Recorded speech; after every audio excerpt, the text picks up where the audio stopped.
ఇక్కడ సంజ్ఞా ప్రకరణంలో 5వ పాఠం ఆదిరంత్యేన సహేత 4వ సూత్రం ఇది. అంటే మనం చెప్పుకున్న పాఠమునే విషయాల్ని ససూత్రంగా మన సూత్రబద్ధకంగా మనం చెప్పుకుంటున్నాం అన్నమాట. అంటే ఇంత క్రితం మనం ప్రత్యాహారాలు చేసే విధానాన్ని ఈ సూత్రాలు మనం టకటగా ముందు సూత్రాలు చదువుకున్నాం, మహేశ్వర సూత్రాలు చదువుకున్నాం, తర్వాత ప్రత్యాహార చేసే విధానం కూడా చెప్పుకున్నాం. కానీ అవి ఎక్కడ చెప్పబడ్డది అట్లా ఏదో ఏమో చెప్తున్నారు కదా, అదే ప్రకారం అది కాకుండా సూత్రంగా మనం చెప్పుకున్నాం. మొట్టమొదటి హలంత్యం అనే సూత్రం చెప్పుకుందాం. అంటే చివర ఉన్న హల్లు ఇత్తు అని. ఇత్తు అయితే ఏమవుతుంది? హల్లు ఇత్తు అంటే ఇప్పుడు రెండో సూత్రం ఏం చెప్పుకుందాం. తస్యలోప చివరిగా హలంత్యం అని చెప్పి ఇత్తులను సంజ్ఞ చెప్పుకుందాం. కుదర తస్యలోప అన్నాం. లోపం అంటే ఏమిటి? అదర్శన లోపం అని చెప్పుకుందాం. అంటే దాని ద్వారా చివర ఉన్నటువంటి హల్లులన్నీ కూడా ఇత్తులని పేర్లు, వాటికి లోపం వస్తాయి. అంటే ప్రత్యాహారం చేసే విధానంలో మొదటి ఒక స్టెప్ ఐగుండ్ల నకారం ఎరుకరు కకారం అని హల్లులు అని పేరు చెప్పుకొని వాటన్నిటికీ ఇత్తులని పేర్లు చేసుకున్న తర్వాత ఇప్పుడు మళ్ళీ ఐగుండులు మనం అన్నన్నాం లేదా అక్కన్నాం అచ్చన్నాం అన్నప్పుడు ఐగుండులో నకారాలు కకారాలు ఇత్తులు లోపించాయి. అయితే ఎక్కడి నుంచి ఎంతవరకు తీసుకోవాలి, ఇది తీసుకోవచ్చు ఎట్లా ఏమిటి అనే దానికి ఈ సూత్రం 4వ సూత్రం ఏం చెప్తున్నది? ఆదిరంత్యేన సహేత అంటే ప్రత్యాహారం చేసే విధానాన్ని చెప్తున్నది. ఆది అంత్యేన ఇత సహిత అని, ఆది అంత్యేన సహిత అనే 3 పదాలు. సూత్రం చదువుకున్నప్పుడు సూత్రాన్ని మనం పదవిచ్ఛేదం చేసుకుంటే, అంటే మనం చదువుకునే సమయంలో ఎప్పటికి కూడా శ్లోకం కానీ సూత్రాలు కానీ ముందు పదవిచ్ఛేదం చేసుకోవాలి. చేసుకొని వాటి విభక్తులు ఏమిటో గుర్తించాలి. గుర్తించిన తర్వాత ఆ విభక్తుల ప్రకారంగా దాని యొక్క అన్వయక్రమం అర్థం ఏమిటి అని మనం తీసుకోవాలి. తీసుకుంటే దాని సారాంశం తెలుస్తుంది. ఇక్కడ ఆది ప్రధాన విభక్తి హరిశబ్దంలాగా, అంత్యేన ప్రత్యయ విభక్తి తెలుస్తుంది. సహేత కూడా సహ ఇత సహ ఇత అనేటువంటిది కూడా తృతీయ విభక్తి. అంటే ఇత్ అనే శబ్దం, ఇతౌ ఇత మరుతౌ మరుత అలాగా ఇత ఇద్భ్యాం ఇద్భి అని. ఇతా సహా తో పాటు అంత్యేన ఇతా సహా, అంత్యమైన ఇత్తుతో పాటు ఆది మొదటి వర్ణం. అంత్యమైన ఇత్తుతో పాటు ఆది అంటే మనం ప్రత్యాహారం చేసేటప్పుడు ఎట్లా చేయాలి అంటే మొదటి చివరి ఇత్తుని తీసుకోవాలి. మనం ఎక్కడ మొదటి వర్ణం అంటే అక్షరాల్లో ఐగుండు మొదలుకొని ఏ అక్షరం నుంచి అనుకుంటున్నామో ఆ అక్షరం నుండి, అంటే సూత్రంలో మొదటి సూత్రం నుండి మొదటి వర్ణం నుంచి అనే నియమం లేదు. మనం ఎక్కడి నుంచి ప్రారంభించి అక్కడ తీసుకోవచ్చు. ఎవరటలో హా విడిచిపెట్టి ఎవరటి దగ్గర నుంచి కూడా తీసుకోవచ్చు. జండ్ అన్నాం, హా విడిచిపెట్టాం, ఎవరటలో యకారం తీసుకో. రా ఉరండ్రపర రా అనే సూత్రం ఉంది, రాను రు నుంచి తీసుకుంటాం. అట్లా ఏ వర్ణం నుంచైనా తీసుకున్నా అక్కడి నుంచి దాని తర్వాత వర్ణాలు అనే దానికి చెప్తున్నాడు. ఆది అంత్యేన సహేత అంటే అంత్యేన ఇత సహ ఆది వృత్తికారుడు దాన్ని క్లియర్గా మనం చెప్తున్నారు. అంత్యమైనటువంటి ఏదైతే ఇత్తు ఉందో ఆ ఇత్తుతో పాటు ఉన్నటువంటి ఆది వర్ణం, మొదటి వర్ణం, ఇవేమవుతుంది? మధ్యగానాంచ, ఈ ఆది వర్ణము మధ్యలో ఉన్న వర్ణాలు కూడా, మధ్యలో ఉన్నటువంటి గా అంటే ఉండుట అని అర్థం. మధ్యగానం స్వస్యచ అంటే ఈ ఆదివర్ణం ఏం చేస్తుంది? తను వస్తున్నది ఆ యొక్క ప్రత్యాహారంలో, అంటే ఐవుంలో అకారం ప్లస్ మధ్యలో ఉన్న ఈవులు అన్నప్పుడు అట్లా మొదటి వర్ణము మధ్యలో ఉన్న ఆ వర్ణ అన్నిటి కూడా ఈ సంజ్ఞ ఏమిటి? అన్న అనే ప్రత్యాహారాన్ని అచ్చ అంటే ఆ నుండి చు వరకు ఉన్నటువంటి ఈ చు వర్ణం, ఆ నుండి మధ్యలో మొదటి వర్ణం, మధ్యలో ఉన్న వర్ణాలకు కూడా అన్నాం. అంటే చివరి హల్లు కాదు, చివరి హల్లు ఎట్లాగో మనం ఇత్తులు లోపిస్తాయి కనుక, లోపిస్తాయి కనుక మధ్యలో ఉన్న వర్ణాలన్నీ కూడా ఈ అన్ననే గాని అక్కనే గాని అచ్చనే గాని ప్రత్యాహారాలకు అది అర్థం. మొదట అచ్చనే తీసుకుందాం అనుకోండి. కనుక ఇప్పుడు అచ్చ అనేటువంటి ప్రథమం ఈ సూత్రం ప్రకారం అకారం నుంచి చకారం వరకు తీసుకొని ఒక ప్రత్యాహారం ఏర్పాటు చేశారు. దీంతో తస్యలోభ హలంత్యమ సూత్రం అన్నిటికీ ఇత్తులని పేర్లు. తస్యలోభ సూత్రం ప్రకారం దాంట్లో ఉన్న హల్లులన్నీ లోపిస్తాయి. లోపిస్తే హల్లులు అంటే ఇత్తులైన హల్లులు, ఇత్తులైన హల్లులను లోపిస్తే అప్పుడు మిగిలినవి ఏమిటి? ఆ ఈ ఊరు లు ఏ ఓ అయ్యో.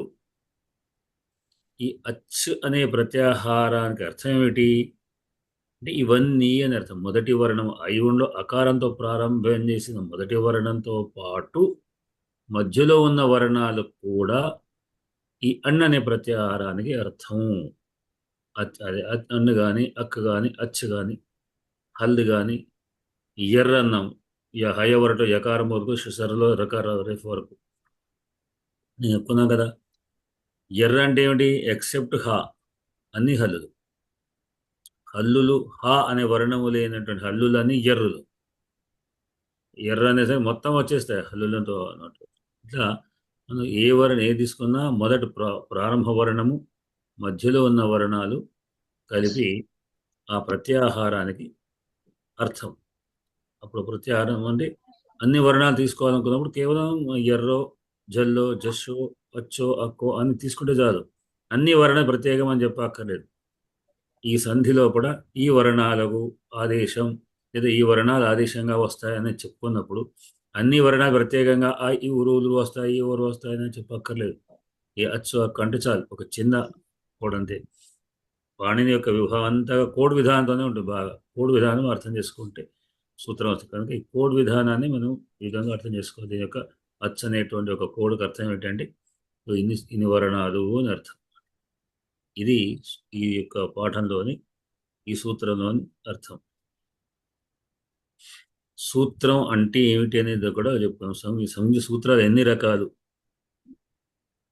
అంటే సంజ్ఞాచ పరిభాష విధిర్ నియమేవచ అతిదేశోధికారశ్చ షడ్విధం సూత్రం ఉచ్యతే అని వ్యాఖ్యాకారులు చెప్పారు. సంజ్ఞా సూత్రాలు ఉంటాయి. అంటే ఇప్పుడు హలంత్యం అంత్యమైన ఇత్తు అని సంజ్ఞ పేరు. అదర్శన లోప సంజ్ఞ, అది సంజ్ఞ చెప్తుంది సూత్రం. పరిభాష సూత్రాలు వస్తాయి మనకు మధ్యలో, అంటే వాటి గురించి ఎటువంటి సాంకేతిక వర్ణన గురించి చెప్పేటువంటి ఏదైనా ఉంటాయి. విధి, ఇది విధించబడుతుంది ఇది అనేటువంటి నియమాలు ఇంకొక. అట్లానే ఆదేశాలు ఆదేశం అధికారం ఆగమాలు ఇవన్నీ కూడా నియమించబడేటువంటి ఇవన్నీ అధికార సూత్రం ఉంటుంది. అధికార సూత్రం అంటే ఏమిటి? ఇక్కడి నుంచి ఈ సూత్రం నుంచి కింద ఇవంతా కూడా టైటిల్ అనమాట. ఈ ఫలా సూత్రం నుంచి ఇప్పుడు కర్మధారయ తత్పురుష అనే సూత్రం వస్తుంది. కింద ఉన్నాయి తత్పురుష సంబంధించినవి అని అర్థం. అంటే అవి వేరే వాడికి వాడకూడదు. అంటే ఆ నియమాలు కేవలం వాటికి మాత్రమే నియమించడం ఇట్లాంటి అధికార సూత్రాలని ఈ విధమైన 6 రకాల సూత్రాలు అనేటువంటి చెప్పబడతాయి అన్నారు. అది సరే జనరల్ విధానం చెప్తున్నాను. సూత్రం అంటే ఏమిటి? సంక్షిప్తంగా చెప్పబడే సూత్రం. సూత్రం అంటే దారం అని అర్థం మామూలుగా జనరల్గా ఉంది. సూత్రం అంటే సంక్షిప్తీకరణం. అంటే మనం పెద్దగా దాన్ని మొత్తం అంతా వివరంతగా మొత్తం రాస్తే అప్పుడు సూత్రం కాదు. చిన్నగా చేసి చెప్పడం, దాన్ని మళ్ళీ వివరించి వారితో చేస్తుంటారు అట్లా. ఇవి సూత్రాల యొక్క విధానాలు. ఈ సూత్రం ప్రకారంగా మనం చేసుకుంటున్నాం అనేది ఇది విషయం. అల్ప అక్షరం అసందిగ్ధం అనేది కూడా సూత్రాక్షరం. అక్షరం అసందిగ్ధం అంటే సూత్రం యొక్క సూత్రం అంటే నేను సూత్రాలు ఎన్ని రకాలు ఇప్పుడు చెప్పాను. మీరు చెప్పిన సూత్రం అవును, అక్షరాలు తక్కువ ఉండాలి. ఇంకొక నియమం ఏమిటి అంటే సూత్రాలు ఎక్కువ అక్షరాలు లేకుండా సందిగ్ధంగా ఉండకూడదు, అంటే సందేహాస్పదంగా ఉండకుండా ఉండాలని సూత్ర శ్లోకం కారిక జ్ఞాపకం రావట్లేదు మొత్తం. అది అంటే ఇంకోటి ఏమిటంటే ఆ దీన్ని ఏమంటారంటే అతివ్యాప్తి అవ్యాప్తి దోషాలు ఉండకూడదు. ఆ, అంటే ఆ ఆ అది పదం లేకపోయినా నడుస్తుంది అనుకున్నప్పుడు అది అవసరం అనవసరం. ఆ, పదం ఉంది, పదం తీసేసినప్పుడు కూడా అక్కడ మనకు కావాల్సిన అర్థం వస్తున్నది. ఇది అతివ్యాప్తి దోషం అంటారు. అవ్యాప్తి అంటే ఏమిటి? అసలు లేకపోవడం, కావలసిన పదాలు లేకపోవడం. ఇది ఇక్కడ కావలసిన పదాలు లేకపోయినప్పుడు మనం ఏమనుకున్నాం అంటే సూత్రే సదృష్టం పదం సూత్రాంతరాదనవర్తనీయం సర్వత్రా అనేట ఒక నియమం. సూత్రాల్లో కనబడినటువంటి పదాలు వెనుక సూత్రాన్ని తీసుకోవచ్చు అనేది. వెనుక సూత్రం అంటే అది పాణిని అష్టాధ్యాయ చూస్తే మనకు తెలుస్తుంది. అష్టాధ్యాయులు వెనక సూత్రం, మనకు వెనక సూత్ర నెంబర్లు మనం తీసుకుంటున్నాం. 1, 3, 3 అంటే 1, 3, 2లో దీంట్లో లేని దాంట్లో ఉంటాయి. చెప్పుకున్నాం కదా ఒక వాక్యంలో. చెప్పిన తర్వాత రెండో వాక్యంలో ఈ పదం మొదటి వాక్యంలో ఉన్న పదాలనే రావాలని లేదు. మనం మాట్లాడుతున్నప్పుడు రామాయణం చెప్తుంటే రాముడు అడవికి వెళ్ళాడు, అక్కడ రాక్షసు సంహరించాడు అన్నప్పుడు అక్కడ రాక్షసు సంహరించిన వాడెవడు? రాముడు అనే పదం. రాముడు అంటే రాముడు అనే పదం రెండో వాక్యం లేదు కదా. రాముడు అడవికి వెళ్ళాడు ఒక వాక్యం అయిపోయింది. అక్కడ రాక్షసు సంహరించాడు అన్నప్పుడు రాక్షసు సంహరించాడు అనేటువంటి క్రియాపదానికి ఎవరు సంహరించాడు అంటే రాముడు అన్న. రాముడు అనే పదం ఆ వాక్యంలో లేదు కదా. అంటే వెనక వాక్యాన్ని మనం కన్వర్ట్ చేసుకుంటున్నాం. కనుక అట్లా ఈ సూత్రాల యొక్క విధానాన్ని కూడా సూత్రంలో కనబడేవాడిని వెనుక సూత్రాన్ని తీసుకోవచ్చు అనేటువంటి ఒక నియమం. అది సామాన్య నియమం అనేటువంటిది. ఇది సరే, దీంట్లో ఉన్నటువంటి విషయాలు సంక్షిప్తంగా చెప్పండి. ఎవరంటారు? ఏమైనా ఇంకా మీకు ఏమైనా అనుమానం కానీ ఏముంటే చెప్పవచ్చు. ఇప్పటివరకు అర్థమైనటువంటి ఆయన ఇవాడు ఒక్కటి పాడడం కాదు, వెనకంజి కూడా పాడాలని అర్థం కావాలి స్పష్టంగా. ఎందుకంటే మెల్లిమెల్లి ఇప్పుడే మనం ఇంకా ఇంకా కొద్ది దూరం పోయినాక అప్పుడు ఇంకా కన్ఫ్యూజ్ అవుతాం. ఏనాడు దానాన్ని క్లియర్ చేసుకుంటూ పోవాలి. మనం ఏమైనా అనుమానాలు ఉంటే ఇప్పుడే మీరు స్పష్టంగా అర్థం చేసుకుంటూ పోతుంటే మనం ఇంకొక 10 సూత్రాల తర్వాత మళ్ళీ ఏమిటి అంటే మళ్ళీ వెనక్కి ఇవన్నీ చెప్పాల్సి వస్తుంది. అంటే మనకు కూడా ఒకడు అడగకపోతే మనకు కన్ఫ్యూజ్ అంటే మనకు ఇదంతా ఏమిటో ఉంది అని అనుకుంటాం. అన్ని రకాల అంటే చాలా ఎప్పుడు అడగకుండా ఉంటే అన్ని రకాలైనటువంటి అనుమానాలను అట్లా ఉండిపోయి మనకు ఏది అర్థం కాకుండా పోతుంది, ముందు అర్థం కాకుండా పోతుంది. కనుక ఆనాడే దాని యొక్క పాఠంలో ఉన్న అంశాలు చూసుకుంటూ బాగుంటుంది. ఒకవేళ వెనక కూడా అర్థం కాకపోతే కూడా ఎప్పటికప్పుడు వ్యాకరణం ఏంటంటే మనం స్పష్టంగా అర్థం అయితేనే ముందుకు పోవచ్చు. ఒక కావ్యంలో ముక్తకాలు అంటారు, ఓ శ్లోకం ఉంది. ముక్తక విధానం అంటే ఏమిటి? వెనక వెనక శ్లోకాలతో సంబంధం లేనివి కూడా ఉంటాయి. కేవలం అక్కడ కవి ఒక విషయాన్ని ఒక వర్ణన వర్ణించాడు అనుకోండి, అక్కడ ఆ వర్ణన వెనక పద్యాంత అవసరం లేదు. దీంతో మాత్రం మనం చదువుకోవచ్చు. కానీ వీటికి అట్లా అన్నిటికీ లింకులే ఉంటాయి ఒకదానొకటి. కనుక మనం ఇది అర్థమైతే కానీ ముందుకు పోలేం. అందుకొరకని వీటిని బాగా మనం అర్థం చేసుకుంటూ ముందుకు పోవాలి. అందుకని ఏవైనా అనుమానాలు ఉంటే మీరు అడగండి. స్లో పాడడం కూడా స్లోనే పోతుంటుంది మెల్లమెల్లగా. ఇది ఏమైనా ఉన్నాయా అనుమానాలు? మ్యాథమెటిక్స్ లో మేము రైడర్స్ చేసేటప్పుడు ఇది ఎక్కువ ఉపయోగపడతాయండి మాకు ఇట్లా ఈ రకమైనటువంటి సూత్రాలు. ఎందుకంటే ఇంత క్రితం రెండవ సిద్ధాంతంలో మనం త్రిభుజంలోని 3 కోణాల మొత్తం 180 డిగ్రీలు అని చెప్పుకొని ఉంటాం. ఇక్కడ త్రిభుజంలో ఒక భుజాన్ని పొడిగించగా ఏర్పడిన బాహ్య కోణము అనిస్తాడు. అప్పుడు ఈ బాహ్య కోణం ఎంత అంటే ఆల్రెడీ మనం అంత క్రితం త్రిభుజంలో 3 కోణాల మొత్తం 180 అనుకున్నాం కదా అనేది ఒక సూత్రం. తర్వాత ఒక సరళ రేఖపై ఇంకో సరళ రేఖ నిలబడి ఉంటే ఏర్పడే 2 కోణాల మొత్తం కూడా 180 కదా. ఇది కూడా ఇంత క్రితం సిద్ధాంతంలోనే అనుకున్నాము. ఆ రెండింటిని ఇక్కడ క్రోడీకరించుకొని ఇప్పుడు బాహ్య కోణం అంతర కోణాల మొత్తానికి సమానము అని చెప్తాం. ఇది అంటే పాత సిద్ధాంతాలు ఇందులో చెప్పకున్నా వాటిని క్యారీ అవుట్ చేసుకొని రావడానికి ఈ విధి అనేటటువంటి ఉపయోగించితేనే అది వస్తాయి, లేకుండా రావు. అది సూత్రాలు గుర్తుంటేనే అది ఆ లెక్క వస్తాయి, లేకుండా రైడర్ లేకపోతే రాజా గారు మ్యాథ్స్ ఉన్నారు పక్కకు రెడీగా. మ్యాథ్స్ అంటే మ్యాథ్స్, ఇంగ్లీష్ ఇంగ్లీష్, సంస్కృతం సంస్కృతం, దేంట్లో తెలుగు అంటే తెలుగు. మీ దగ్గర అన్ని రకాల బాణాలు ఖడ్గాలు ఉన్నాయి. వాటికి దేనంటే దాన్ని ఉపయోగిస్తుంటారు. కాబట్టి ఇది ఖచ్చితంగా మనకు ఈ ఆ, ఈ సూత్రాలు మాత్రం అట్లా ఒక సూత్రం తెలిసి అది అయిపోయింది అంతటితో పని అనుకుంటే కుదరదు. వేరొక సూత్రంలో మళ్ళీ ఇది ఖచ్చితంగా అప్లై చేసుకోవాల్సిన అవసరం ఉంటది. అంటే బీజగణితం కూడా అంతే, ట్రిగ్నామెట్రీ అంతే. పాత అది అన్ని వాటిని ఉపయోగిస్తేనే అవి వస్తాయి, లేకుంటే రావు. అట్లా ఇప్పుడు ఇది చదువుతుంటే మనకి అది గుర్తుకొస్తుంది. అంతే అంతే, ఏదైనా అంతే. పాత వాటి మీద ఆధారపడే ఇవి కొత్తవి ఉంటాయి. అట్లా శతకాలు అట్లా కాదు, మళ్ళీ ఆ సూత్రం పుస్తకాలు. ఇక్కడ చెప్పలేదు కదా అనుకోవాల్సిన పని లేదు. ఇప్పుడు ఆది అంత్యేన సహేత అనేది ఒక సూత్రం చెప్పుకున్నామంటే ఇంకా తర్వాత ఎక్కడొచ్చినా ఇది ఇది అప్లై అవుతుంది.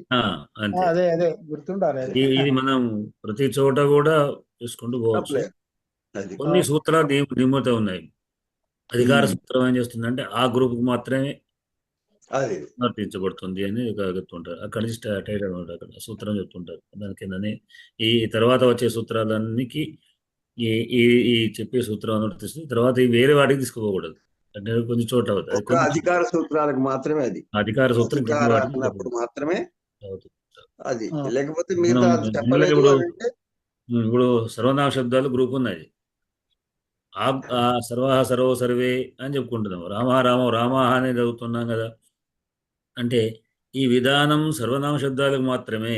అక్కడ ఏవాలు ఉండవు వాటికి. ఏవాలు ఉంటే అవును. ఆ ఏవో 4, 5 ఉంటే కొన్ని లిమిటెడ్ ఏవాలు ఉంటాయి. ఇప్పుడు ఇక్కడ ఇత్యాదేహ వాడం. రామశబ్దంలో రామ కృష్ణ గోవింద ముకుంద శివానిలయ ఇత్యాదేహ అంటాం. ఇట్లా మీరు వందల కొద్ది తీసుకోవచ్చు, వేల కొద్ది తీసుకోవచ్చు. కానీ సర్వనామ శబ్దాలకి ఇత్యాదేహ ఉండదు. ఒకవేళ ఉంటే అక్కడ ఇక ఈ శబ్దాలు మాత్రం ఈ శబ్దం లాగా ఉంటుంది. దానిలాగానే ఉంటుంది. కానీ మిగతా దీనిలాగా ఉండి సర్వలాగా మనం ఏదో రామాయణం కూడా తీసుకుని అలా వాడతా అంటే కుదరదు అని. అట్లా అదేవిధంగా అధికార సూత్రం అనేది ఆ గ్రూపుకు మాత్రమే ఈ ఈ ఈ కింద సూత్రాలని వీటికి మాత్రమే అనువర్తించబడతాయని. అది మనకి ఇక్కడ అవసరం లేదు. బహుశా అది ఏదో చాలా విషయాలు పోయినప్పుడు వస్తుంది. అది అట్లాంటి విషయాలు మన దాంట్లో దాంట్లో గౌరవం మన ఏదో అంటే సమాసాల్లోనూ వాటిలో మనం పోయినప్పుడు అక్కడ వస్తుంటాయి. అవన్నీ కూడా గుర్తు అది. మరొక విజ్ఞాపన ఏమిటంటే ఇప్పుడు మీరు ఈ 4 చెప్పారు కదా, సంధ్య, పరిభాష, విధి, నియమ, అతిదేశ, అధికార. వీటి ఒక్కసారి డెఫినేషన్స్ మళ్ళీ ఒక్కసారి చెప్పగలుగుతారా? ఎందుకంటే మనకి 1, 2, 3, 4, 5, 6 సూత్రాలు ఉన్నాయి. సంజ్ఞా సూత్రము అంటే సంజ్ఞని తెలియజేసేది సంజ్ఞా సూత్రం. అవును. పరిభాష అంటే కూడా ఇప్పుడు మనం చెప్పుకున్నాం ఇందులో ఒక్కొక్క ఇది పరిభాషిక పదాలు అనేటటువంటివి ఉంటాయి. పారిభాషిక పదాలు అనేటటువంటివి ఏ నిఘంటువుకైనా కొన్ని పారిభాషిక పదాలు అనేవి ఉంటాయి. అక్కడ అదే అర్థంలో తీసుకోవాలి తప్ప దాని సంస్కృతార్థం వెతికి తీసుకోవాల్సిన అవసరం లేదు. అంతే అనేది పరిభాష తెలుసు. అలాగే విధి అన్నాం. ఈ విధి అంటే ఏంది, నియమ అంటే ఏంది, అతిదేశ అంటే ఏంది, అధికారం అంటే ఏంది, ఇవి ఒక్కసారి. అధికార సూత్రం చెప్పాం కదా. అధికారం అంటే ఇప్పుడు చేసేటువంటి అధికారం. ఈ విధి, నియమ, అతిదేశాలు. అతిదేశాలు అంటే ఆదేశాలు అన్నట్టు. ఆదేశ సూత్రాలు. అన్ని ఆదేశాలు వస్తుంటాయి. ఇది ఆదేశం గురించి అర్థం చేసుకోవాలి. విధించడం అంటే పలానా విషయంలో ఇది విధించబడ్డది అని అక్కడ వస్తుంది. మనం దాంట్లోకి పెడితేగా మనం చెప్పలేము దాని గురించి. అవి ఇవన్నీ నియమం అంటే ఈ నియమాలు విధానాలు కూడా ఉంటాయి. దాన్ని కూడా సూత్రాలు చదివినప్పుడు చెప్పవచ్చు. విధికి నియమానికే చిన్న ఉల్లిపొర అడ్డం లాంటిది ఒకటి ఉంది అక్కడ. అదే విధించబడ్డది వేరు, అది ఆదేశం వేరు, విధించడం వేరు. అక్కడ వస్తుంది. అంటే ఈ విధంగా ఈ ఫలాని విషయంలో ఇది విధిస్తబడుతుంది అటువంటి కొన్ని చెప్పకూడదు. మంచిదా, ధన్యవాదాలు. అంటే మనం ఇప్పుడు ప్రారంభంలో ఉన్నవన్నీ మన విశ్లేషణ కూడా కొంచెం కష్టం. వాటన్నిటిలో తీసుకొని చెప్పడం కూడా మనం ఆ సూత్రాన్ని చూపించడం ఇవి ఉన్నాయనే విషయం మాత్రం చెప్పుకోవచ్చు.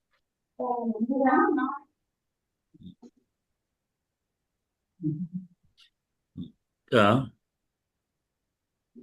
మనం ఇప్పుడంటే ఈ ఒక్కసారి శబ్దాలు కూడా మనం గుర్తుపెట్టుకు శబ్దాల్లో కూడా ఉన్న విభక్తులు సంస్కృతం నేర్చుకుందాం అనే చోట్ల కూడా ప్రథమా వ్యక్తికి డుమ్ముగురు అనేటువంటిది దీన్ని ఏమంటారు,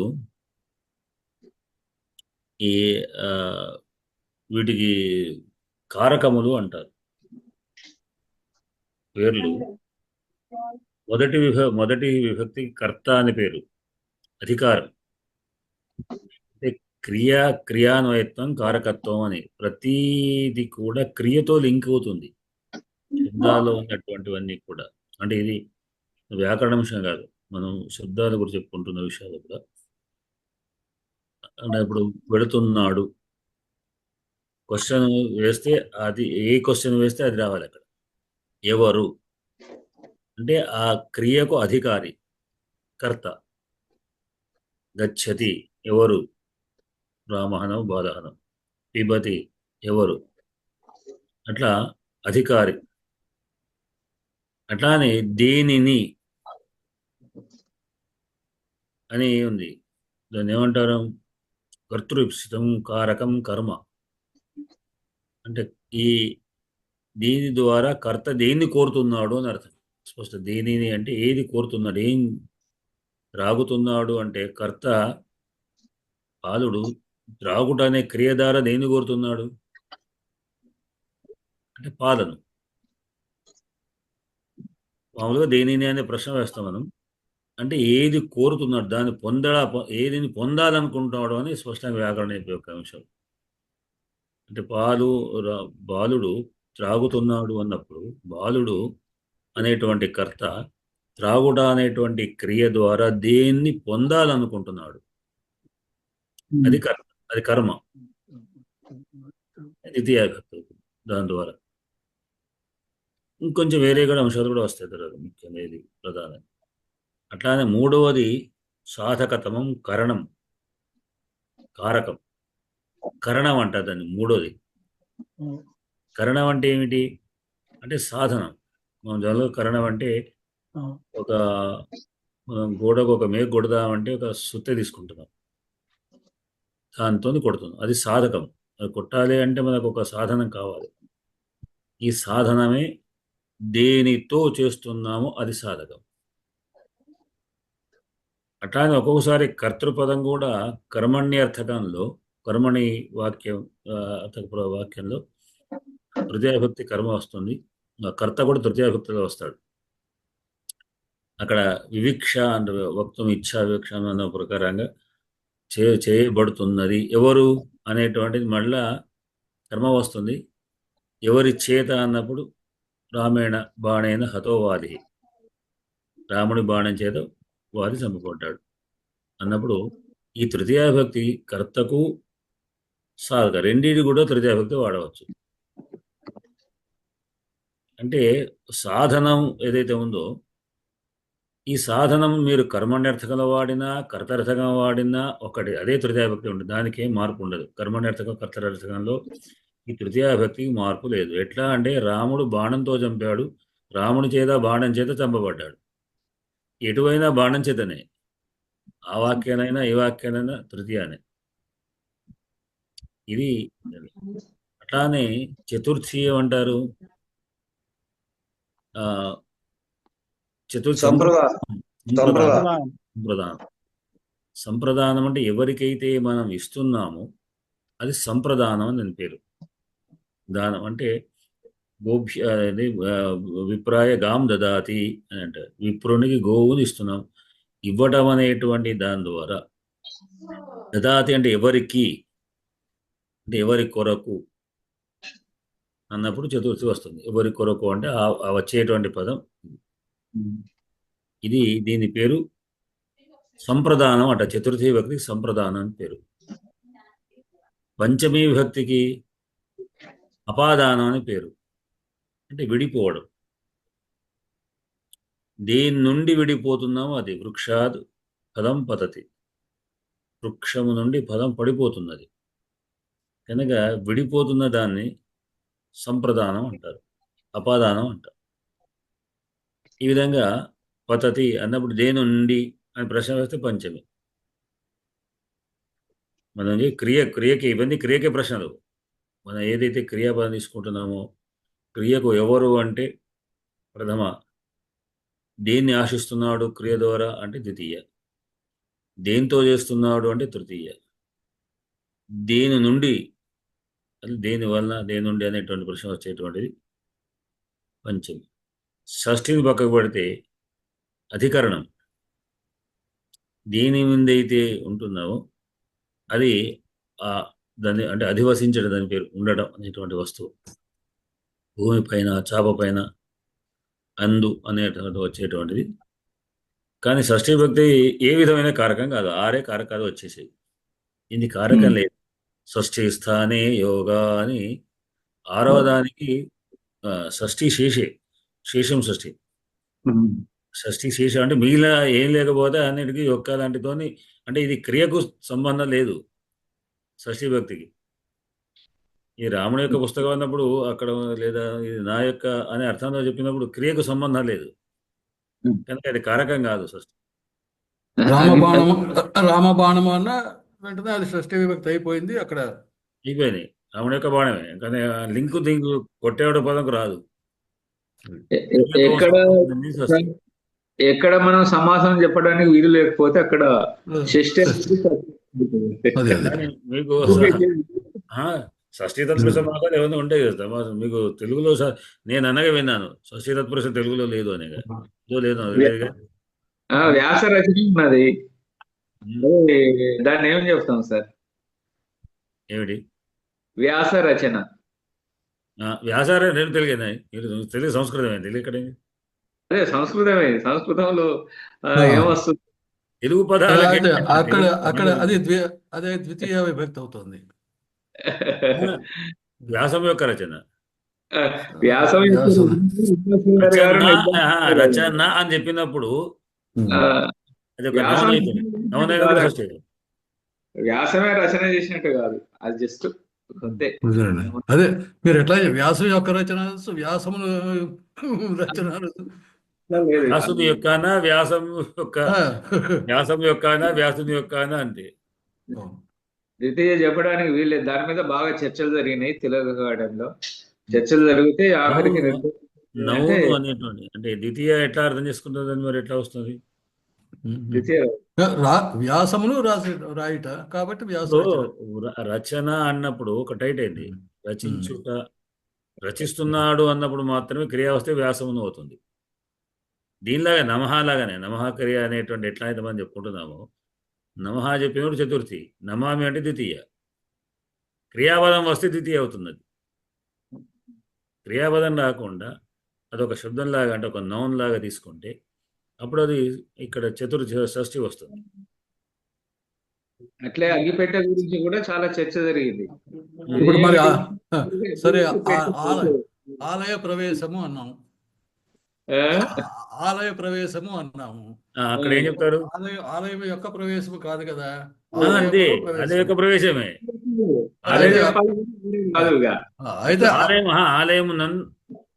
ఆలయమును గురించి ప్రవేశం, ఆలయం గురించి ప్రవేశం, ఆలయం నందు చెప్పాలి సప్తమే అవుతుంది. అది నందు ఆధారం అది. అయితే ఇక్కడ షష్ఠి అనేది అన్నిటికీ ఉపయోగపడుతుంది కాబట్టి ప్యాకెట్లు జోకర్ లాగా ఇది ఏది తగ్గినా అక్కడ పెట్టుకోవచ్చు. అట్లానే ఏదైతే మనం ఇప్పుడు సంప్రదానం చెప్పినప్పుడు సంప్రదానంలో చతుర్థే వాడాలి. ఒకవేళ వివక్ష షష్ఠి వాడితే తప్పలేదు అనమాట. చోట్ల మనం కొన్ని చోట్ల షష్ఠి కూడా వాడవచ్చు అని కొన్ని, అంటే ఈ ప్రధానం కాకుండా అవసరం చోట కొన్ని చోట్ల షష్ఠి లాంటివి కూడా వాడవచ్చు అనేటువంటివి మనకు అక్కడ చెప్తుంటారు. కొన్ని అవి కూడా ఏవే ఉన్నాయని చెప్పి ఉదాహరణ ఉన్నాయి. అవన్నీ శబ్దాలకు సంబంధించినటువంటి దాంట్లో కొన్ని కొన్ని వాక్యాలు చూపిస్తుంటారు. ఇవి కూడా వాడవచ్చు అనేటువంటి అనేటువంటి కొన్ని చోట్ల ప్రధానంగా వ్యాకరణం చెప్తుంది. వీటిని కూడా అంగీకరిస్తుంది. తెలుగులో షష్ఠికి 3 చెప్పాడు చిన్నయ్య సూరి. శేష షష్ఠికి యొక్కయో కొన్ని ఏళ్ల కువర్ణకమును అవుతుందని చెప్పి నిర్ధారణ షష్ఠికి లోపల వర్ణకం చెప్పాడు ఆయన. అంటే గోవులలో కపిల వరిష్ట, గోవుల లోపల కపిల వరిష్ట అట్లా. అలానే శేష షష్ఠి చెప్పాడు. శేష షష్ఠి అంటే కేవలం సంబంధము, రాముని యొక్క తమ్ముడు, నా యొక్క తమ్ముడు, రాముని యొక్క గుణములు అన్నప్పుడు ఈ యొక్క అనేది జస్ట్ సంబంధం. షష్ఠి శేషే అని సూత్రం ఉంది అండి. షష్ఠి శేషి అట్లా అపాదానే పంచమి ఇట్లా చెప్పుకున్నాం. ఆ, చాలా షష్ఠికి శేషి షష్ఠి అన్నాడు. అంటే సప్తమి చెప్పిన తర్వాత శేషి షష్ఠి అనేది. మనుష్యుల యందు క్షత్రియుడు శూరుడు ఉమ్. ఇట్లా చెప్పాడు. ఉమ్. సంబంధాలు మనం ఇట్లా మూడు. ఇంకొక అంశాన్ని రాజయ్య గారు, మనం ఏం పాఠం కొత్తది మొదలు పెట్టుకున్నప్పుడు పుస్తకాలు కూడా రెడీ చేసుకోవడానికి కొరకు మీరు అదొక్కటి. రెండవది శైలజ గారు, మనకు మీకు ఇప్పుడు మన శివకుమార్ గారు అడిగారు, మరి సంక్రాంతి అన్నప్పుడు మీకు పండుగలో విశేషమైనటువంటి ఆ, ఇది 12, 13 తారీఖా, 13, 14 సంక్రాంతి 13, ఏమైనా 14 మీకు ఇబ్బందికరాలైనటువంటివి ఉన్నాయా? పండుగలు కదా, ప్రాంతాన్ని బట్టి ఏమైనా విశేషాలైనటువంటివి అంటే మరి ఒకవేళ మనం సెలవు తీసుకోవడమా సోమ మంగళ, నాకైతే ఇబ్బంది లేవు. ఒకవేళ మా పిల్లలు ఏమైనా వస్తే అల్లరి ఏమైనా జరిగితే చేయమంటుంది అప్పుడు నేను చెప్తాను. దాదాపు పర్వాలేదు ఇప్పుడు అనుకుంటున్నాను. ఎందుకంటే మనం వచ్చినప్పుడు కూడా రూమ్ పెట్టుకున్నాం, ఓకే, నాకు ఇబ్బంది ఏం కాలేదు. ఒకవేళ అటువంటి ఇబ్బందికరమైన పరిస్థితి ఏర్పడుతుంది మాత్రం అప్పుడు నేను చెప్తాను, అదే దానికి వేరే విషయం. కానీ మీ పరంగా ఏమైనా అంశాలు పండుగ ఇబ్బంది అయితే పర్వాలేదు, ఆపు చేద్దాం. మాకైతే ఏమైతే ఇబ్బంది లేదు నా వరకు. అట్లా కాదు. ఇప్పుడు మన ప్రాంతంలో మీకు పెద్దగా ఇక్కడ ఏమి సంక్రాంతికి ఈ పండగ 2 రోజులు అయితే కొంచెం ఏమన్నా బంధువులు రావటం. అదే అదే ఆ 2 రోజులు ఇచ్చేయండి గురుగారు. ఆ, సెలవులు తీసుకుందామా? 14 భోగి సంక్రాంతి కొనమేలు అదే. పర్వాలండి. ఆ, 2 రోజులు. లేదంటే ఆ 2 రోజులైనా చాలు. అదే ఇప్పుడు మనం ఊరికే మేము రాను అందరూ వెళ్ళిపోతాయి, నేను ఒక్కడి పాట చెప్పుకోలేదు కాబట్టి చెప్తున్నా. అదే అదే ఒకళ్ళు పండగ ఒకళ్ళు అడగండి, ఇంకో కనుమ రోజు ఇంకోళ్ళు అడగండి. కనుమ కూడా ఉంటుంది కదా. లేదా 3 రోజులు తీసుకున్నాం గురుగారు. లేకపోతే అసలైతే 3 భోగి రోజులు కనుమ పండగ. సంక్రాంతి 3 తీసుకున్నాం. అసలు 3 రోజులు పండగే, కనీసం అవును. 2 రోజులైనా సెలవు ఉంటే ఆ, బాగుంటుంది. అంతే. మాకు కూడా వేరే బంధువులు వాళ్ళ వీళ్ళు వస్తే కాస్త అవును, ఇబ్బంది. వస్తారు కదా. కనుక వాటిని ఏదో 3 రోజులు తీసుకొని 3 రోజులు వేసేద్దాం. ఎందుకంటే వచ్చిన మంది వెళ్ళాలి కదా, అంతర వరకు మీరు ఎట్లా అంటే అప్పుడు శుక్రవారం ఒకటే ఆ, అవుతుంది, గురువారం ఒకటే రోజు అవుతుంది, మనకు 16 నాడు ఒకటే రోజు ఉపవాసం వస్తుంది. 16, 17 పెట్టండి శుక్రవారం కూడా. శుక్రవారం అక్కడ శుక్రవారం. అక్కడ ఉన్న అడ్డంగా స్క్రీన్ తగ్గలేదు, శుక్రవారం లేదు. ఇంకా శని నాకైతే ఏ రోజు అభ్యంతరం లేదు కానీ అన్ని రోజులు ఫ్రీ. మరి మన గవర్నమెంట్ స్కూల్ లాగా అయింది. నిన్న వీలు కాదన్నారు శ్రీదేవి గారు. ఈ రోజు నేను ఏమన్నారు? పగల పూటే కష్టం, సాయంకాలం నేను ఫ్రీ. గవర్నమెంట్ స్కూల్ పగలపూటే- వరుసగా 4 రోజులు సెలవు ఇచ్చినాయి అనుకోండి, ఆ వారం మొత్తం పిల్లలు రారు. నేనే అడిగాను సంక్రాంతి సెలవులు. హాస్టల్లో కూడా ఏం చేస్తారంటే వీళ్ళు ఎట్లాగూ వాడికి తిండి పెట్టాల్సి వస్తుంది ఇదంతా అని చెప్పారా, ఈ ఒక్క రోజుకి ఎందుకు కానీ ఇక సోమవారం రాబడి అని ఎడగొడతారు. ఈ 2 రోజులు వాళ్ళు ఏదో తినట్టు రాసుకుంటే ఇది ఒక 2 రోజులన్నా మిగులుతుంది. అంతే అంతే. గవర్నమెంట్ బళ్ళ అట్లాగే మొత్తం అంతే. టీచర్స్ వాళ్ళు కూడా ఈ ఒక్క రోజు అయిపోతే లీవ్ పెట్టచ్చు కదా, 10 రోజులు పెట్టేసి నెక్స్ట్ చంపేయచ్చు, మధ్యలో లీవ్ కూడా పెట్టేసి. అన్అఫీషియల్ లీవ్ అది. నేను నిన్ననే అడిగాను సంక్రాంతి సెలవులు అని. అది మీరు పెట్టారబ్బా, మీరు మొదలెట్టారు. నిన్న అడిగారు శివకుమార్ కానీ గారు ఇప్పుడు చర్చ మొదలెట్టారు. వచ్చింది. నిన్న అడిగారు చర్చ దాని జ్ఞాపకం లేదు. శివకుమార్ గారి మాట అనకూడదు అసలు. లాస్ట్ ఇయర్ కూడా తీసుకున్నాను 3 రోజులు. మీరు అదే. తీసుకుంటారమ్మా. మేము తీసుకున్నాం నిరుడు కూడా. అదే సరే అయితే ఇప్పుడు అరుణ్ గారు వాళ్ళు ఉన్నారు కానీ లక్ష్మి గారు వాళ్ళందరూ బంధువులు వాళ్ళు వస్తారు. వాళ్ళు అందరూ ఏదైతే అదేలేండి. నా కోసం ఒక్కరికి చెప్పరుగా గురువు గారు, పర్వాలేదు. నాకు లేకపోతే కనుమ ఒక రోజు పెట్టినా పర్వాలేదు. అంటే రాత్రి మీకు కణువులకు ఏమి ఇబ్బంది ఉండదు కదా, ఏం ఉండదు. రాత్రి ఇప్పుడు అసలు ఫ్యామిలీతో ఎప్పుడు ఉండదు సార్. బంధువులు వస్తే మాత్రం కొంచెం కష్టం అవుతుంది. వేరే అట్లా కాదు. ఇప్పుడు షాపింగ్స్ మా దగ్గర ప్రొద్దున మా ఊర్లో అయితే ప్రొద్దున లేవగానే వీళ్ళు అందరూ ఆడవాళ్ళు రావడం పోవడం కదా, మేము ఒక రకంగా చెప్పండి కొంతమంది మగాళ్ళ ఇంట్లో పెట్టుకోమంటారు వీళ్ళు. పసుపొట్లు ఉంటాయి, వ్రతాలు ఉంటాయి. ఎందుకంటే చాలా మంది ఆడవాళ్ళు వస్తుంటారు, వాళ్ళకి ఏదో ఇవ్వడం పుచ్చుకోవడం వాడడం సంథింగ్ ఏదో ఉంటుంది. ఒక రకంగా ఉండడం ఇబ్బంది కొంచెం. భోగి పళ్ళు సంక్రాంతి నోములు ఉంటాయి, వీళ్ళ పసుపొట్లు ఏమైనా ఉండవచ్చు కదా, నాకు తెలిసిన కనుక అది ప్రాంతాన్ని బట్టి ఇప్పుడు మీ దగ్గర ఎట్లా ఉంటుంది, వాళ్ళ దగ్గర ఎట్లా ఉంటుంది అనేటువంటిది బట్టి దాంట్లో ఏమైనా ఉంటుందా సాయంత్రాల కణం రోజు అనేటువంటి ఆంధ్ర వాళ్ళు ఇక్కడ ఉన్నా కానీ అవన్నీ చేస్తారు. అదే ఇక్కడ ప్రధాన సాయంత్రాలు రాత్రిలో ఉంటాయా? సాయంత్రం ఏమైనా ఉంటాయి? సాయంత్రం అంటే భోగి పళ్ళు, ఎవరో పిల్లలు భోగి పళ్ళు ఇలాంటివి ఉంటాయి. భోగి అంటే భోగి సంక్రాంతి ఉంటాయి. ఉన్నాడు కదా, సాయంత్రం అయినా భోగి ఉంటాయి. భోగి మంటలు ఉంటాయి కదా. తమిళియన్స్ ఏవో అన్న ఇంటికి అది పోవడం, పొద్దునే అయిపోతుంది గురుగారు, ఉంటాయి కానీ చెప్పారుగా. సాయంత్రం పెద్దలు ఉంటే గినుక కలవటానికి వెళ్తాము గురుగారు. సాయంత్రం సాయంత్రం అన్నాడు సంక్రాంతి, భోగి, తర్వాత కనుమ 3 రోజులు. కూడా సాయంత్రం పెద్దవాళ్ళు ఉంటే గినుక వాళ్ళని కలవటానికి వెళ్ళి వాళ్ళకు బెల్లము, తర్వాత ఈ నువ్వులు అది కలిపి ఉండన్నా చేస్తారు, లేదంటే అలానే పొడి చేసి పెట్టుకొని ఉంటారు. దాన్ని తీసుకెళ్లి ఇచ్చి నమస్కారం చేసుకొని రావాలి. సంప్రదాయాలు మా దగ్గర లేవు కనుక తెలియదు కదా అన్ని. లక్ష్మి గారు ఎక్కడున్నారు? మధురలో? కాదు గురువు, కాదండి, నేనున్నది ఉడిపి. ఉడిపి ఆవిడ ఉడిపిలో ఉన్నారు. ఇక్కడ సప్తోత్సవం జరుగుతుంది గురుగారు. ఇప్పుడు 7 రోజులు సంక్రాంతి అయిపోయేంత వరకు సప్తోత్సవం అనేసి శ్రీకృష్ణుడికి రథోత్సవం అవన్నీ చేస్తారు. పుణ్యాత్ములమ్మ. అయ్యో వెళ్ళటానికి ఉండదులేండి, చాలానే రష్ ఉంటుంది.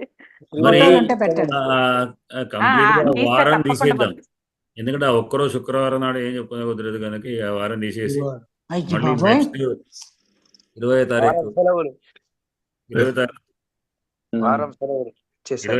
తారీఖు నాడు సోమవారం నాడు శ్రీదేవి గారు ఎన్ని శ్లోకాలు రాస్తారు? లేదా ఓ పని చేయొచ్చు సార్, శ్రీదేవి గారు బొమ్మల కొలు పెడుతున్నట్టండి. పోదాం. ఆ రోజుల్లో మీరు కొత్త పాట కాకుండా పుట్టిన రివిజన్ ఏదో కాసేపు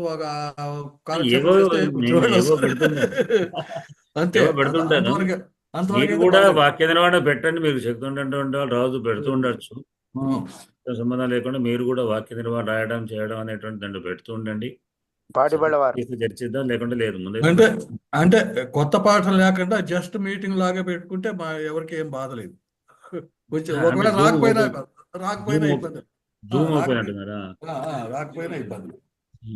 అయితే వారికి కుదరాలి కదా, జూమ్ ఇచ్చేవారికి కూడా కుదరాలి. అసలు షెడ్యూల్ గారు బిజీగా ఉంటారు. అవసరం శైలజ గారిని ఇబ్బంది పెట్టడం తప్ప ఏం లేదు. వాళ్ళ బొమ్మల కొలువులు ఉంటాయి సార్. అదే ఉంటాయి కదా బొమ్మల కొలువులు, అవి ఉంటాయి. ఏవో కూడా ఉంటాయి, ఆలవల్లి గారికి కూడా ఉంటాయి, కానీ తప్పించుకుంటుంది అన్నమాట పిలవటం. ఇక్కడ ఇంతమంది ఉన్నారని. దసరా కండి బొమ్మల అదే దసరా కానీ గుర్తున్నది. మరి నేను కన్ఫ్యూజ్ పెడతారు తమిళనాడులో దసరాకి, ఇక్కడ సంక్రాంతికి పెడతారు, దీపావళి పెడతారు. మేము దసరాకే. సరే, అందుకొరకనే మామూలుగా మనం పాఠాన్ని దాంట్లో పెట్టుకుందాం. మనం జూమ్ ఒక్కర్లేదు, మీరు పెట్టండి. ఏమైనా పెట్టుకుంటే మీరు విషయాలు కానీ ఏమైనా అనుమానాలు, కొత్త వాళ్ళు ఎవరు పెట్టట్లా,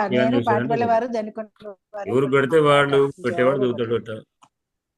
పెట్టడానికి ఎవరికి అవకాశం దొరికితే వాళ్ళు పెట్టండి. అంటే గురువు గారు ఏంటంటే అన్ని వచ్చిన వాళ్ళు మౌనంగానే ఉంటారట, రాని వాళ్ళు మౌనంగానే ఉంటారట. వచ్చి రాని నాలాంటి వాళ్ళే గంతులేస్తూ ఉంటారు అన్నట్టు ఒకటి. అలాగా అందరు వచ్చిన వాళ్ళు కదా, వాళ్ళు కూడా ఒక మాట అయిపోయాను నేను.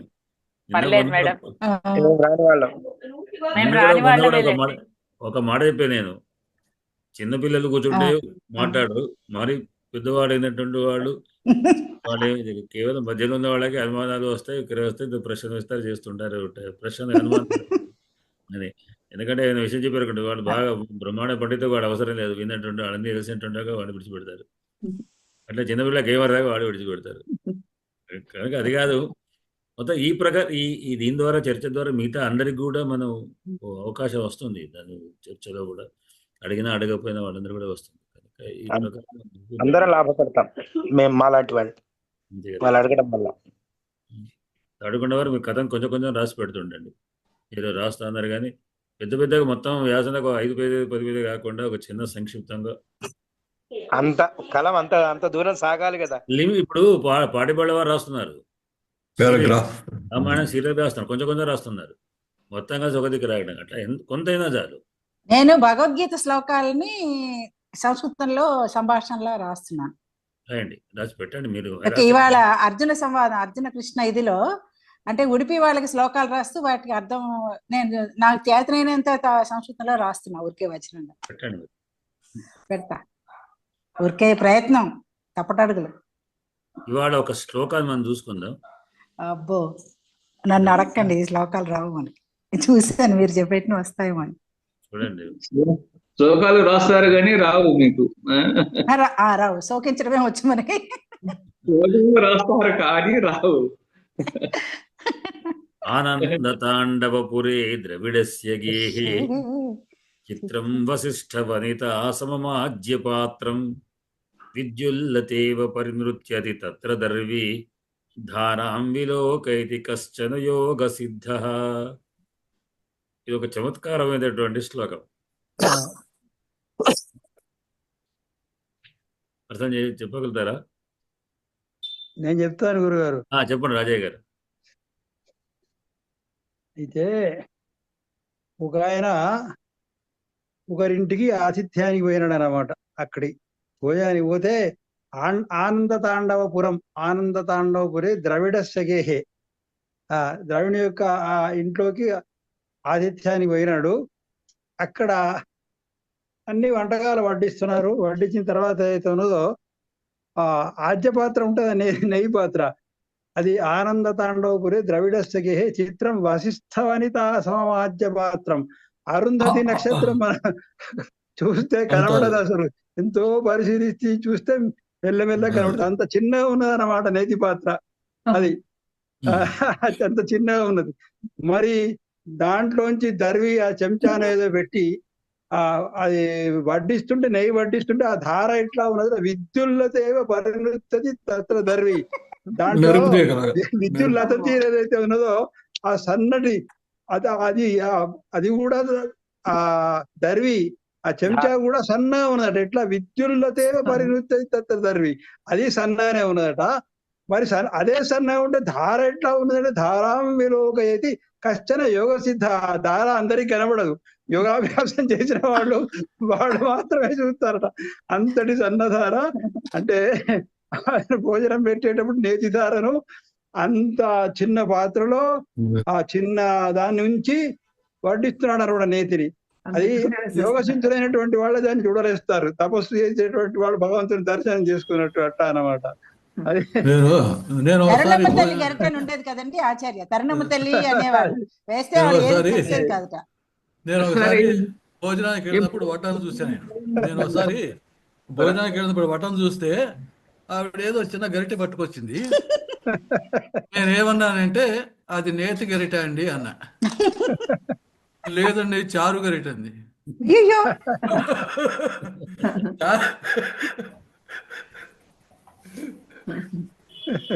కొంతమంది వడ్డలు కొన్ని చోట్ల అంటే ఈ పంక్తి భోజనాలు మీరు చెప్పారా 2 పాదాలు, మొదటి 2 పాదాలు చాలా బాగుంది శ్లోకం. పూర్తిగా అర్థం కాలేదు. 2 పాదాలు ఏంటండి? మొదటి 2 పాదాలు నాకు పూర్తిగా అర్థం కాలే. అర్థమైనట్టని ఆనందతాండవపురం, ఆనందతాండవపురం అనేటువంటి ఒక పట్టణం. అక్కడ ఒక టౌన్. ఆ టౌన్ లో ఒక ఇంటికి భోజనానికి పోయినాడు ఒక ఆయన భోజనానికి పోయినాడు. అక్కడ పోతే అన్ని వడ్డించిన తర్వాత నేతి పాత్ర ఎట్లా ఉన్నది అంటే వసిష్ఠ వనితా సమమాజ్య పాత్రం. వసిష్ఠ అరుంధతి నక్షత్రాన్ని చూపెడతారు. అరుంధతి నక్షత్రాన్ని చూపెడతారు. ఆ నక్షత్రం ఆ పక్కకుంటా 3 తోక తీరుంటే ఆ తోక మధ్యలో ఉంటది అన్నమాట. వసిష్ఠుని దాని పక్క మిల్కు అని ఉంటది. ఎంతో జాగ్రత్త చూస్తే కనబడుతుంది, లేకుంటే కనబడదు అనమాట. అంటే అంత చిన్నగా ఉన్నది అన్నమాట ఆ నేతి పాత్ర. తర్వాత అంత చిన్నగా ఉంటే దాంట్లో చెంచా వేసాడు నెయ్యి వడ్డించేది. ఆ వడ్డించేటప్పుడు విద్యుల్లత అంటే ఇది కనబడినట్టు ఇట్లా ఉంటది అనమాట. అట్లా కనబడనట్టు దాంట్లో అయితేనో చెంచా అది కనబడుతున్నది అనమాట. నాట్యం చేస్తున్నది అనమాట. మరి దాంట్లో వచ్చే దార ఎట్లా ఉన్నదంటే ఆ దార మనకు కనబడదు. తపస్సు చేసినటువంటి వాళ్ళు యోగులైనటువంటి వాళ్ళే కనబడతారు, అంత సన్నగా పడుతున్నారు దారా అని అర్థం అక్కడ. చాటుదో శ్లోకం దీన్ని కేతవరపు రామకోటి శాస్త్రి గారు ఇది సంస్కృత పాఠాలు చెప్పినప్పుడు ఒకసారి చెప్పాడు.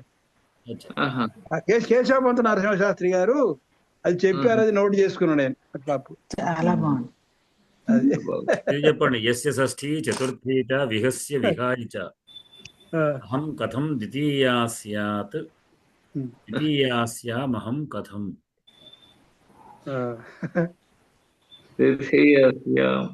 అహం కథం షష్ఠీ చతుర్థీ చ విహస్య విహాయ చ అహం కథం ద్వితీయా స్యాత్ ద్వితీయాస్యామహం కథం. అయితే చెప్పంటారా? చెప్పండి. అయితే పెళ్లి చూపులకు వచ్చాడు ఒకతను, అమ్మాయిని చూస్తానికి వచ్చాడు. అమ్మాయి కొంచెం సంస్కృతం చదువుకున్నది. సంస్కృతం చదువుకుంటే అంటే టూకీ చెప్తున్నా, అతను మాట్లాడుతుంటే ఒక్కొక్కటి ఆ సంస్కృతం వచ్చినట్టే యాక్ట్ చేస్తున్నాడు. విహస్య అన్నది, విహస్య అనేటువంటిది షష్ఠీ విభక్తి చెప్తున్నాడు అతను. తర్వాత విహాయ అనేటువంటిది ఏదైతే ఉన్నదో చతుర్థిగా చెప్తున్నాడు. తర్వాత అహం అనేటువంటి దాన్ని ద్వితీయ చెప్తున్నాడు. ఆమె ఏమంటున్నది, ఎవడైతే షష్ఠిని విహస్యను షష్ఠిగా చెప్తున్నాడు, విహాయను చతుర్థిగా చెప్తున్నాడు, అహమును ద్వితీయ చెప్తున్నాడు, అటువంటి వాడికి ద్వితీయ ఎట్లా కావాలి అంటున్నది అనమాట. సంస్కృత పరిజ్ఞానం ఏమీ లేనటువంటి వాడికి ఉదానికి కూడా చెప్పేటువంటి వాడికి ద్వితీయ అనే భార్యను ఎట్లా కావాలి అంటున్నది. అట్లా అంటే భార్య. అదే అహం కథం, అహం నేను భార్యగా కథం కావాలి అంటున్నది. మొదటి దానికి అహం కథం ద్వితీయా స్యాత్. కథం ద్వితీయా స్యాం అనే పదము ద్వితీయ విభక్తి ఎట్లా అవుతుంది అని అక్కడ అహ అనేది తీసుకున్నాడు. అహమును ద్వితీయ అనుకుంటున్నాడు, విహస్య అనేది ఉన్న షష్ఠి అనుకుంటున్నాడు, విహాయ అనేది ఉన్నదో చతుర్థి అనుకుంటున్నాడు. అక్కడ ఉండేసరికి రామాయ అన్నట్టు రామాయణతో కోరుతున్నాడు అక్కడ. అది వానికి ఒక రామశబ్దం వచ్చు.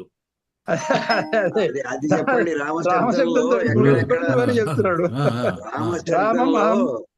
రామశబ్దంలో ఎక్కడ మకారం వస్తుంది, రామం అనేది ద్వితీయ అన్నాం కదా. అయితే ఒకటి సార్, ఇప్పుడు అహ అంటే పగలు కదా, అహం అనే దాన్ని అట్లా తీసుకున్నాడు. రామశబ్దం వస్తుంది. అహశబ్దం అయితే ఈ విహార ఎట్లా అసలు వాడు ఏమన్నా కొంచెం విహాకి షష్ఠీ వ్యక్తి అన్నాడు. విహార శబ్దాన్ని విహస్య అన్నాడు. దాన్ని రామశబ్దం వస్తుంది. రామం శబ్దానికి లింక్ చేసి చెప్తున్నాడు.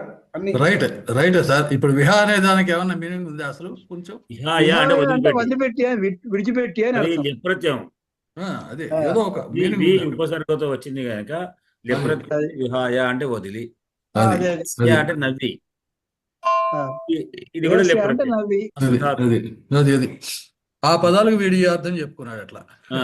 అహం అనేటివి నేను అహం అనేటువంటి వాడికి విశ్వచేతంగా రాదు, అందువరకు అహం అంటే ద్వితీయ అనుకున్నాడు రామం లాగా. విహస్య అంటే రామస్యలాగా షష్ఠి అనుకున్నాడు. విహాయ చతుర్థి రామాయలాగా చతుర్థి అనుకున్నాడు. అమ్మాయి పెళ్లి చూపులకు వెళ్లితే చేష్టం చూసి ఆమె అడిగింది, వీడికి అసలు చదువు వచ్చా రాదని. ఇంకా అమ్మాయి బాగా చదవచ్చు, మీకు శ్లోకం ద్వారా అర్థమైంది. పండితురాలు కవయిత్రి అనమాట. బాగా వచ్చినటువంటి ఆమె ఏమైంది వీడిని అడిగింది నాకు, అంటే వచ్చారు పెద్ద వేషభూషణ బ్రహ్మాండంగా ఉంది, పెద్ద పండితులుగా కనబడుతున్నాడు. ఇంతకు ఇవేమిటి అని అంటే అప్పుడు వాడు ఆ పెళ్లి చూపుల్లో కూడా విహస్య షష్ఠి విహాయ చేతని ఈ విధంగా చెప్తే అప్పుడు ఆమె అన్నది, ఎవరికైతే విహస్య షష్ఠి విహాయ చతుర్థి అవుతుందో అహం అనేది ద్వితీయ అవుతున్నదో అటువంటి వానికి అహం కథం ద్వితీయ యాం అనేది ఉత్తమ పురుష ఏకవచనం, ప్రథమ. అవును సార్. ఇంతకీ అమావాస్య అనేది షష్ఠీ విభక్తేనా?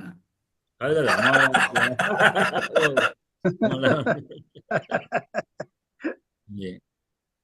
ద్వితీయ అనే దానికి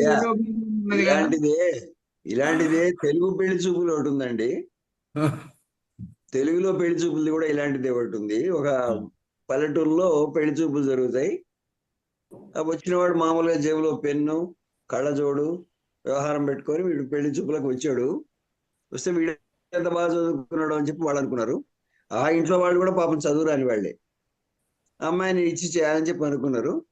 ఇంతలోకే పోస్ట్ వాడు ఉత్తరం తెచ్చి ఇచ్చాడు. మామూలుగా పోస్ట్ వాడు ఉత్తరం తెచ్చిస్తే ఏం చేస్తారంటే వీళ్ళు పోస్ట్ వాడితోటే చదివించుకుంటారు. అయ్యా ఏం రాసిరు చెప్పు, మా ఇంటి దగ్గర నుంచి వచ్చింది కదా అని. కానీ ఇక్కడ ఎవరో పెళ్లి కొడుకు ఉన్నాడు కదా అని వాడు ఏం చేస్తాడు, ఇచ్చేసి వెళ్ళిపోతాడు.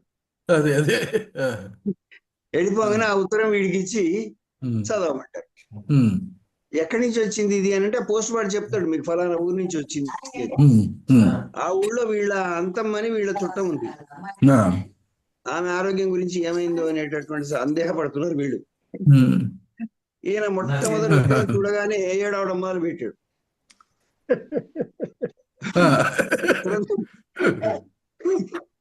ఎందుకు ఏడుస్తున్నాడో అర్థం కావట్లే. ఏందా ఏడుస్తున్నాడని చెప్పి వీళ్ళు కంగారు పడుతున్నారు. మళ్ళా బోరుని ఏడవడం మొదలు పెట్టాడు. ఆ ఏడవటంలో అంతమా ఎంత ఇదివే అని ఏడ్చాడు. అంతమా ఎంత ఇదివే అనేటప్పటికీ ఆ అంతమాకి ఏమైంది అనుకుని వీళ్ళు ఇంకా కాస్త గొలగా ఏడుస్తున్నారు. అందరూ కుటుంబంతో ఏడుస్తున్నారు. అప్పుడు ఆ బాటన పోయే పంతులు వచ్చాడు. ఏంది ఇంతమంది ఏడుస్తున్నారు, ఏంది పెళ్లి చూపులకు వచ్చినాడు పక్కన పెట్టుకొని ఏంది ఏడవటం ఏంది అంటే మా అంతమ్మకి ఏమైందయ్యా అని వాళ్ళందరూ. అసలు ఏమైంది ఆ ఉత్తరం ఇక్కడ తినండి. ఉత్తరంలో వీడు మొదటి అక్షరమే మహారాజశ్రీ అని ఉంటుంది కదా, ఆ మా అనే అక్షరాన్ని చూశాడు పాపం. ఆ మా అనే అక్షరం వీడు పలక మీద దిద్దుకున్నప్పుడు ఇంతలా ఉంది. అది కాస్త సన్నగా ఇంత చిన్నదైంది. అంతమా అంతమా ఎంత ఇది మా ఇంత చిన్నగా అయిందని వాడు ఏడుస్తున్నాడు. బాగుంది. మిగతా అక్షరాలు వాడికి రాను కూడా రావు. మహారాజశ్రీ అనే దాంట్లో ఉన్న మా ఒక్కటి చదివేటప్పటికే వాడికి ఏడుపు వచ్చింది. ఎందుకంటే పలక మీద దిద్దుకున్నప్పుడు ఇంతలా ఉండే అది బక్కగా అయిపోయి ఇంత చిన్నగా ఉంది ఏంటని ఏడుస్తుంది. చదువు చట్టుబడలేదురా, అంతమా కాదురా అది, అంతమా కాదు, ఏడవడం కాదు. అంత బాగానే మరణోత్తరం రాశాడు, అది చదివి వినిపిస్తాడు ఇలా. కానీ అయ్యా శ్లోకం మా తాతగారు చెప్పే హరికథలో ఒక భాగం ఇది, పిట్టకథ. రాధాగారు హరికథలు చెప్పేవారు.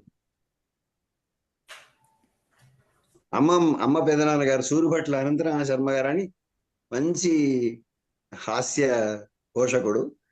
ఆయన చక్కగా హరికథలు చెప్పేవారు. ఇప్పుడు మన సమయం సరిపోయింది, నిష్క్రమిద్దాం. మళ్ళీ స్వస్తి చెప్పే సమయం ఆసన్నమైంది. మళ్ళీ 20వ తారీఖు పునర్దర్శనం. 10 రోజులు సెలవులు, దసరా సెలవులు లాగా. 20వ తారీఖు 20వ తేదీ నాడు మళ్ళీ సోమవారం రోజు. అప్పుడు మీకు మనం సోమవారం పూర్తిగా చేసుకోవచ్చు అప్పుడు, ఎందుకంటే మార్గశిరం అయిపోతుంది కదా. ఆ సోమవారం నుంచి మనం మొత్తం గంట వరకు చెప్పుకోవచ్చు. ఇప్పటి వరకు 45 నిమిషాలే, సోమవారం రోజు మాత్రం 45 నిమిషాలు చెప్పుకుందాం. నేను ఎక్కడి నుంచి మార్గశిరం అయిపోయింది కనుక రేపు సోమవారం నుంచి మామూలుగా అసలు అందరినీ ఇంతవరకు జరిగిన పాఠాలన్నీ బైహార్ట్ చేసి రమ్మని సార్. అదే అదే అది చేయాలి. కొన్ని రామశబ్దాలు లాంటివి బైహార్ట్ చేయమంటండి. ఇది ఒక ఆపర్చునిటీ.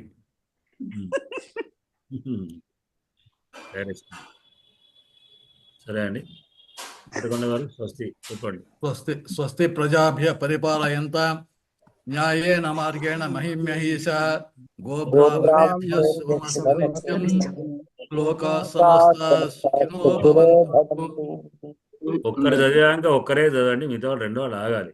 అన్ని డబుల్ అవుతుంది అట్లా. ఎందుకంటే వారు మొదలు పెట్టారంటే మనం ఆగాలి, మనం వినాలి అందరూ, లేదా మ్యూట్ పెట్టుకుని అనండి. ఒక్కడే దనుకొండ చదివారంటే ఒకళ్ళు పరమేశ్వరి ఆగాలి, మిగతా వాళ్ళు లేకుండా మన ఇక్కడ 2-3 చదివినట్టుగా వస్తుంది.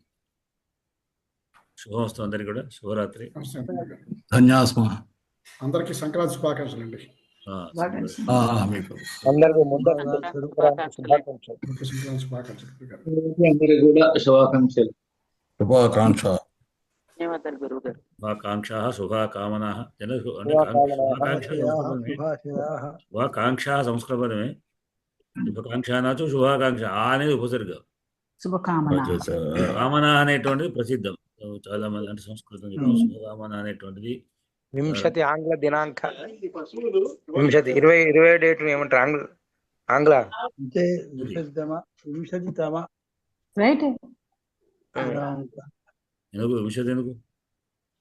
20వ తారీఖు మళ్ళీ మనం పునర్మిలామి అనడానికి వింశతి తమ ఇంగ్లీష్ 20వ తారీఖు రావాలి. తమ అనే వింశతి తమ. ఇప్పుడు త్వయా సర్వే శుభాకాంక్ష అన్నారు.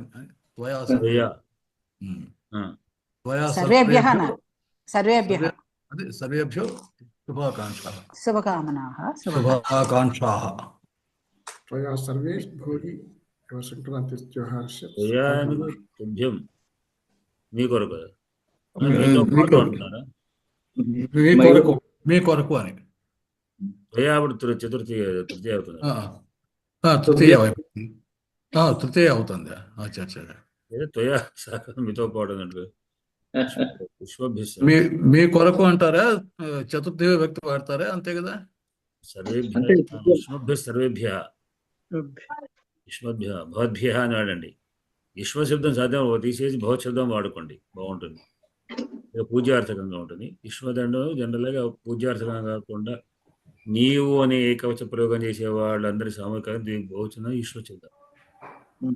పూజ్యార్థకంగా కంటే పూజ్యార్థకం ఎక్కువ వాడాలంటే విశ్వ శబ్దం వాడు తప్పేం లేదు. భవత్ శబ్దం వాడితే కొంచెం పూజ్యార్థకంగా ఉంటుంది. మనం గౌరవంగా ఉంటుంది. భవద్భ్యో సర్వేభ్యః అనాలండి, అంతే. సర్వేభ్యః. సరే అండి. ఏం చేస్తున్నావు గురుగారు?